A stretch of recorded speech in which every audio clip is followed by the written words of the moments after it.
तक लेकर आखिर बाज के पैरों के पंजों में ऐसा क्या खास होता है जो भारी से भारी जानवर को भी आकाश में इतनी ऊंचाइयों तक लेकर जा सकते हैं। और आखिर बाज अपनी चोंच से अपने ही पंखों को क्यों उखाड़ने लगता है।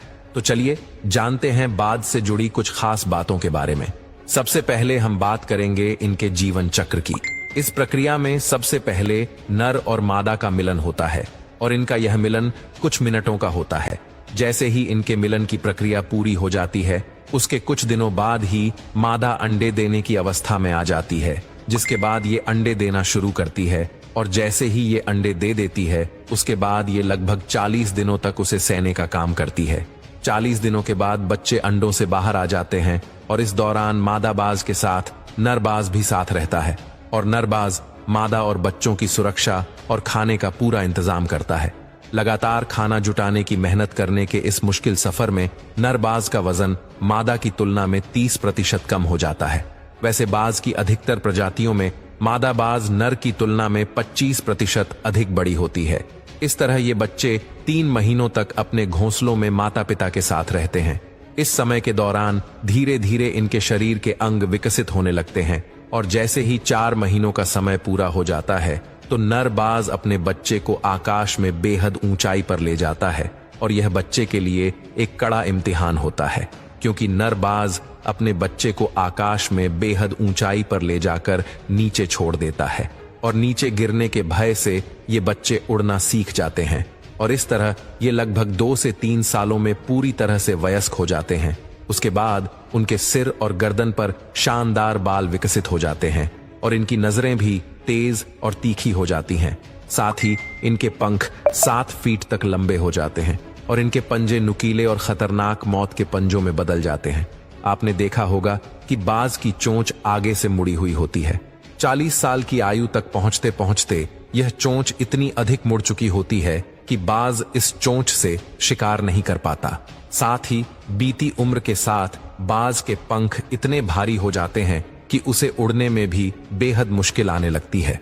उम्र के इस अनोखे पड़ाव पर शिकार न कर पाने के कारण बाज के मरने के हालात बन जाते हैं, किंतु आसमान के इस राजा ने हार मानना नहीं सीखा। बाज अपनी चोंच को पत्थरों पर पटकने लगता है। इस प्रक्रिया में उसे भयंकर पीड़ा होती है, किंतु वह हर पीड़ा को सहते हुए अपनी चोंच के अगले हिस्से को तोड़ डालता है। बाज का यह बलिदान उसका जीवन बचा लेता है और उसकी चोंच नए सिरे से बढ़ती हुई फिर से बाज को शिकार करने योग्य बना देती है। किंतु अभी भी बाज अपने भारी हो चुके पंखों के कारण कम सक्षम होता है। इसलिए अपनी नई उगी हुई चोंच से सबसे पहले बाज अपने पंखों को ही उखाड़ना शुरू कर देता है। इस प्रक्रिया के दौरान बाज को दर्द भी बहुत होता है, किंतु आसमान पर राज करने वाला बाज अपने उसी आसमान को फिर से हासिल करने के लिए सारा दर्द सहता है। बाज को अपने इस बलिदान और तपस्या का फल मिलता है और अगले कुछ महीनों में उसके नए और बेहतर पंख उग आते हैं, जिसके दम पर यह बाज एक बार फिर से आसमान की ऊंचाई हासिल करता है। बाज की दूसरी खासियतों में से एक खूबी है इसकी तेज नजर। वैसे तो अधिकतर पक्षियों की नजरें बेहद तेज होती हैं, लेकिन बाज का इस मामले में कोई मुकाबला नहीं कर सकता। बाज एक ही बार में 2 अलग अलग वस्तुओं पर अपनी आंखों को फोकस कर सकता है।